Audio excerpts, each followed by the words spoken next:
שמעתי ביממה האחרונה.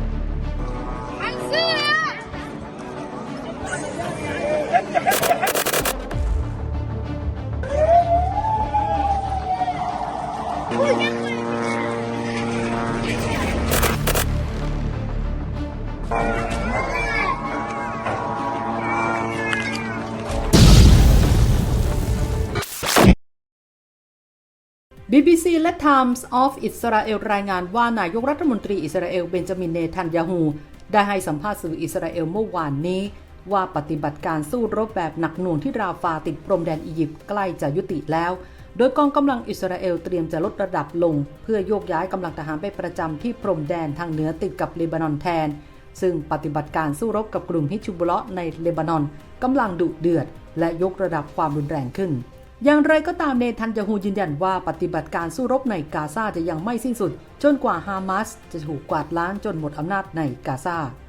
พร้อมกันนี้ผู้นำอิสราเอลยังปฏิเสธแนวคิดที่จะให้รัฐบาลปาเลสไตน์ที่เวสต์แบงก์เข้ามาบริหารกาซาแทนฮามาสพร้อมย้ำจุดยืนเดิมที่จะตั้งเขตปลอดทหารโดยมีกองกำลังป้องกันอิสราเอลหรือ IDF เป็นผู้ดูแลรวมทั้งการตั้งรัฐบาลพลเรือนภายใต้การสนับสนุนและบริหารจัดการโดยบางประเทศในตะวันออกกลางเนทันยาฮูบอกด้วยว่าเขายังไม่พร้อมที่จะให้มีการจัดตั้งปาเลสไตน์และยังไม่พร้อมที่จะส่งมอบอำนาจบริหารให้กับรัฐบาลปาเลสไตน์ขณะที่เมื่อวานนี้กองกำลังอิสราเอลได้เปิดปฏิบัติการโจมตีทางอากาศใส่สำนักงานใหญ่ศูนย์บรรเทาทุกข์ซึ่งใช้เป็นที่ลำเลียงสิ่งของช่วยเหลือสำหรับชาวปาเลสไตน์ของ UNRWA ใกล้กับกาซาซิตี้ขณะที่ชาวปาเลสไตน์จำนวนมากกำลังเข้าคิวรอรับคูปองและผู้ประสบภัยบางส่วนก็เข้ามาหลบภัยทำให้มีผู้เสียชีวิต8คนบาดเจ็บนับ10คนโดยอิสราเอลอ้างว่าศูนย์นี้ใช้เป็นฐานที่มั่นของกลุ่มฮามาสและจิฮัด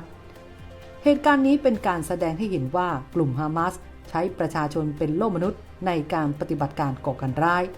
ด้านนายโมฮัมเหม็ด ทาเฟสหนึ่งในผู้เห็นเหตุการณ์เล่าว่าสถานที่แห่งนี้เป็นพื้นที่พักพิงในช่วงที่เกิดเหตุการณ์มีประชาชนมารับคูปองมาเติมน้ำทันทีที่เกิดเหตุอาคารพังเสียหายยับเยินคนที่อยู่ใกล้เคียงเร่งกันช่วยชีวิตผู้ได้รับบาดเจ็บที่ติดอยู่ใต้ซากปรักหักพังและพบว่าเป็นคนที่เคยขายเครื่องดื่มเย็นและอีกคนเคยขายขนมอบและคนอื่นๆที่แจกหรือรับคูปองขณะเดียวกันจูอาฟ กัตแลนด์รัฐมนตรีกลาโหมอิสราเอลออกเดินทางเยือนสหรัฐเมื่อวานนี้ซึ่งเขามีกำหนดพบกับลอยด์ ออสตินรัฐมนตรีกลาโหมสหรัฐแอนโทนี บลิงเคนรัฐมนตรีต่างประเทศและเจ้าหน้าที่อาวุโสคนอื่นๆกัตแลนด์กล่าวว่า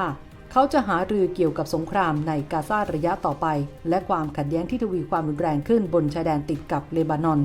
กลุ่มฮิซบุลเราะห์ในเลบานอนซึ่งได้รับการสนับสนุนจากอิหร่านได้ยิงต่อสู้กับทหารอิสราเอลมาตั้งแต่สงครามในกาซาปะทุขึ้นเมื่อ8เดือนก่อนซึ่งสร้างความกังวลว่าสงครามอาจจะขยายวงออกไปโดยกลุ่มฮิซบุลเราะห์ระบุว่าจะไม่หยุดเคลื่อนไหวจนกว่าจะมีการตกลงหยุดยิงในฉนวนกาซาขณะเดียวกันกัตแลนด์ยังย้ำถึงความสัมพันธ์ระหว่างอิสราเอลกับสหรัฐว่าสหรัฐเป็นพันธมิตรที่สำคัญ